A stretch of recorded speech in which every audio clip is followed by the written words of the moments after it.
زینب علیہ السلام کا تاریخی خطبہ یہ ہے۔ شروع کرتی ہوں اللہ کے نام سے جو بڑا مہربان نہایت رحم والا ہے۔ ساری تعریفیں عالمین کے رب کے لیے ہیں۔ میں ستم دیدہ سہی لیکن تعریف تیرے لیے ہے۔ میرا گھر تباہ سہی مگر ہم تیرے لیے ہے۔ میرا خاندان پشتائے راہ وفا سہی مگر بندگی تیرے لیے ہے۔ اور درود و سلام میرے نانا پر۔ آپ نے جیسے ہی خطبے کا آغاز کیا، دربار والوں نے پہچان لیا کہ جس بات کو چھپایا جا رہا تھا اب وہ ظاہر ہو گئی ہے۔ ہر طرف سرگوشیاں شروع ہو گئیں۔ ہاں برا انجام ہے ان لوگوں کا جو اللہ کی آیتوں کی تکذیب کریں اور جو اللہ کی آیتوں کا مذاق اڑائیں۔ کیوں یزید، تو نے اللہ کے قول کو بھلا دیا؟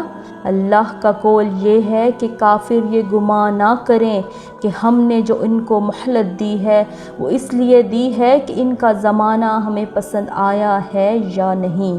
یہ مہلت اس لیے ہے کہ وہ گناہ پہ گناہ کیے جائیں تاکہ عذاب زیادہ ہو۔ کیا یزید تو گمان کرتا ہے کہ یہ ملک ہے نہیں یہ مہلت ہے؟ کیا تو یہ سمجھتا ہے کہ تیری یہ حکومت ہے، تیرا یہ اقتدار ہے اور ہمارے لیے کوئی راہ نہیں، اور تو نے ہمیں در بدر پھرا کر اپنے جبروت کا اعلان کیا؟ یہ غلط ہے۔ ہاں یزید، ایسا ہوا کہ ہم شہر بہ شہر پھرائے گئے، ہم کو لوگوں نے دیکھا کہ ہمارے سروں پر چادریں نہیں تھیں۔ یہ سچ ہے، مگر تم سے کیا اور توقع ہوتی، جس کا گوشت ٹوٹا ہے شہیدوں کے لہو کو پی کر۔ اور تو کیوں جلدی نہ کرتا ہماری شہادت پر؟ کیونکہ تیری نگاہیں بغض، نگاہیں عداوت ہمارے گھرانے پر لگی ہوئی تھی۔ کس کا لشکر کمزور ہے یہ تو جان لے گا۔ میں دیکھ رہی ہوں کہ تو میرے خطبے کو روکنا چاہتا ہے، تو کسی اور کام میں مصروف ہے۔ ہاں، اب جتنی تجھ میں ہمت ہے ستم اور کر لے۔ یزید، تو ہمیں ڈراتا ہے، تو ہمیں ڈراتا ہے؟ اس کی قسم جس نے ہمارے گھرانے میں نبوت دی، اس کی قسم جس نے ہمیں کتاب سے سرفراز کیا، تو ہمارے مقصد کو پا نہ سکا۔ اب تو ہمارے ذکر کو قیامت تک نہ مٹا سکے گا۔ تو یہ نہ بتا سکے گا کہ آل محمد کس غرض کے لیے قربانی دے رہے تھے۔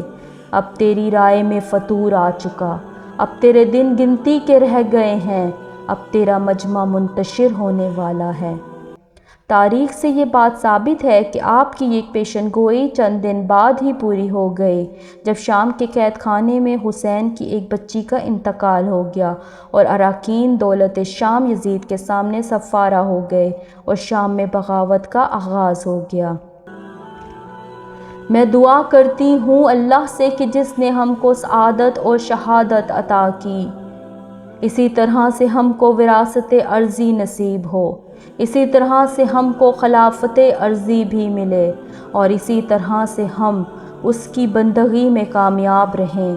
جناب زینب کا خطبہ اس آیت پر ختم ہوا جس کی ابتدا میں تلاوت کی گئی، جس کا ترجمہ ہے کہ اللہ ہی ہمارے لیے کافی ہے اور وہی ہمارا سہارا ہے۔ سلام ہو خدا کی راہ میں جہاد کرنے والی پر، دین کے سب سے بڑے پیشوا کی بیٹی پر، خدیجہ کبریٰ کی ابدی یادگار پر، علی المرتضیٰ کی دختر پر، فاطمۃ الزہرا کی زندگی کے جوہر پر، آپ کی خدمت میں سلام، ہزاروں سلام۔